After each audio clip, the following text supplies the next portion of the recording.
What's up, everybody? Welcome to Bios3 Raw TV.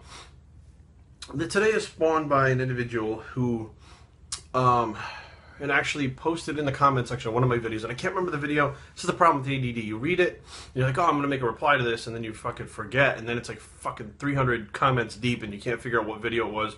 700 videos, 300 some comments on a video.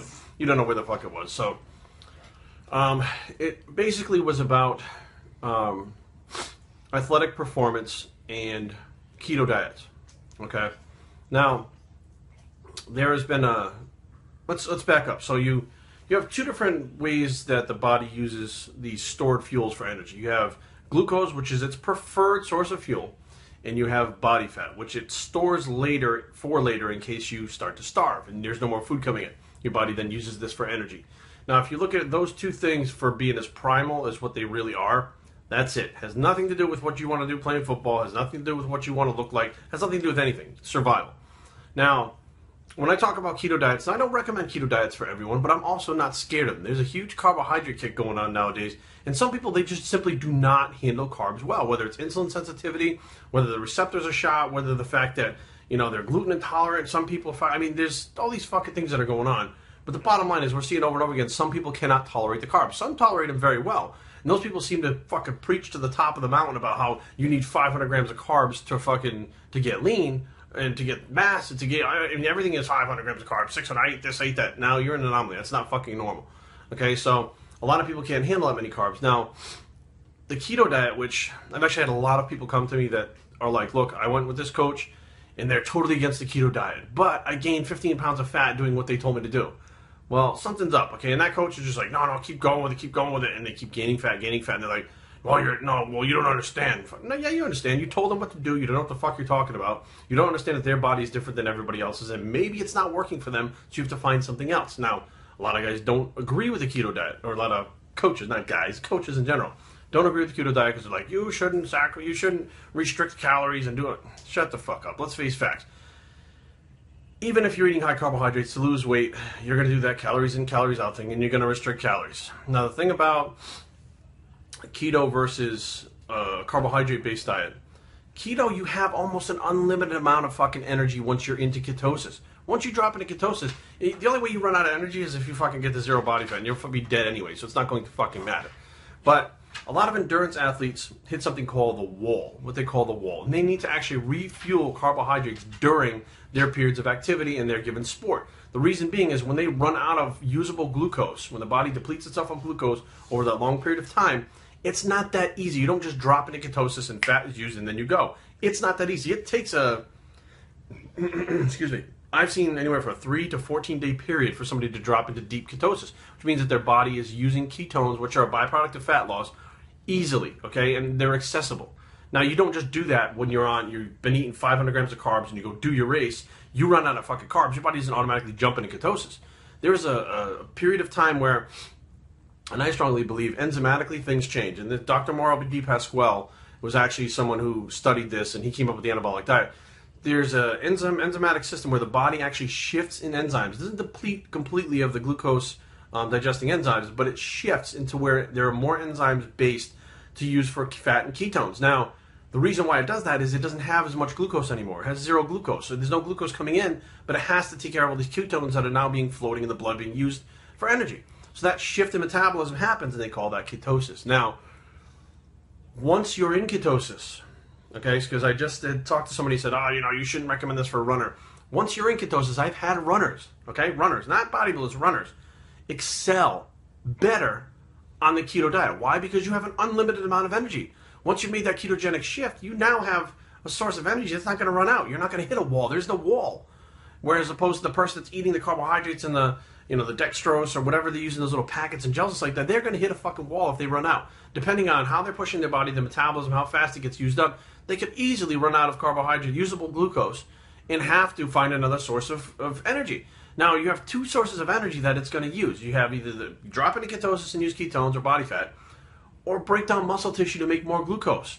Now, since you have the body not primed being in ketosis, it is much more apt to break down protein or amino acids, turn them into glucose, and continue to use that. Now, don't forget, you're not taking in protein while you're running either. So now, if you didn't take in carbs, you didn't take in protein, Where does your body get protein from?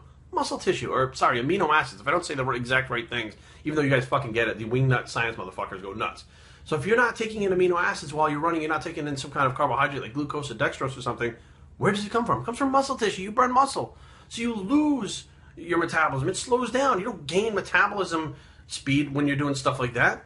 Now, time and time again, I'm seeing, there are people that go into ketosis, and they're like, well, I didn't get that good of results. Now, there's two reasons why you don't get good results in keto. The calories are too low or the calories are too high. One or the other. I know a lot of people that don't even count the calories. What they do is they don't even measure macros. They go, well, I did 60% fat and 40% protein, or 39% protein, 1% carbs for the day. And I'm like, well, how many grams of fat and protein did you take in? They're like, I don't know.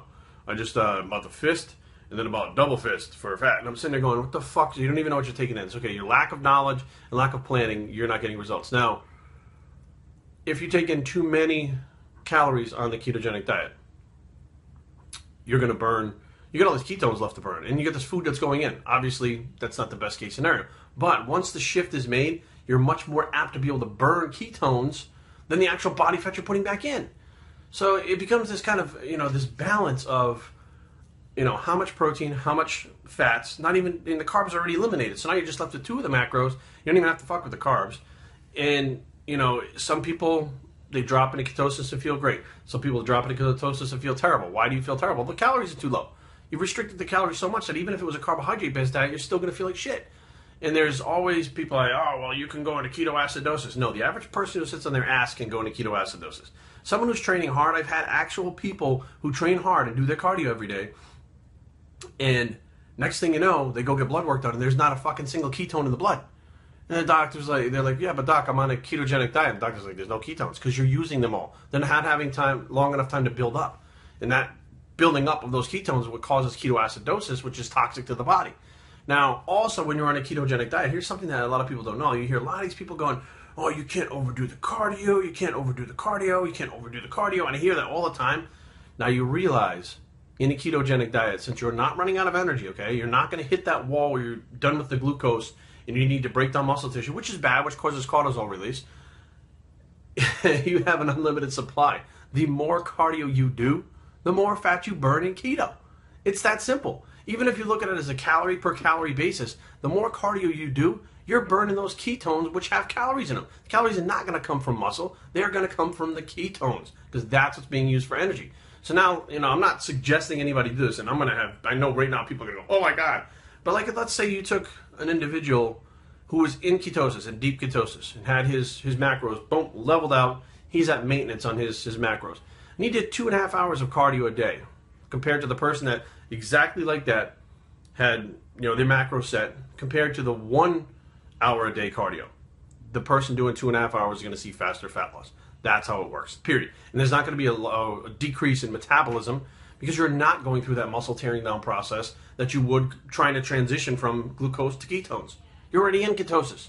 It's very simple. Now, part of the big problem is most people, when they get to that point, they jump off ketosis and go right back to carbohydrates, and that's a recipe for disaster. When you go into ketosis, you can't just go from 500 grams of carbs a day to 20 grams of carbs. It has to be reduced over time. Same thing, you have to reverse diet out of it, bring the carbohydrates back up, and continue what you're doing weight workout-wise before you start to adjust that. That's how you reverse diet out of it.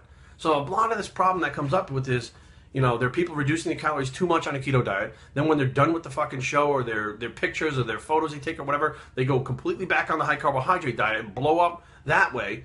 And then they reduce their workouts and stuff like that. They go, oh my God, metabolic damage. No, it's lack of understanding, you dumb fucks. It's just that simple. It's not any harder than that. And that is by far the thing that I see over and over again, people that have knocked the ketogenic diet. I mean, I'll drop into ketosis for about 4, maybe 5 weeks for a show. And a lot of times my calories wind up being too low. My metabolism takes off so fast. If I don't increase the calories, I wind up feeling like absolute dog shit. But in order to get really lean, get that body fat off, I have to keep those calories at what my maintenance was while my metabolism takes off. And that, in turn, will burn more fat.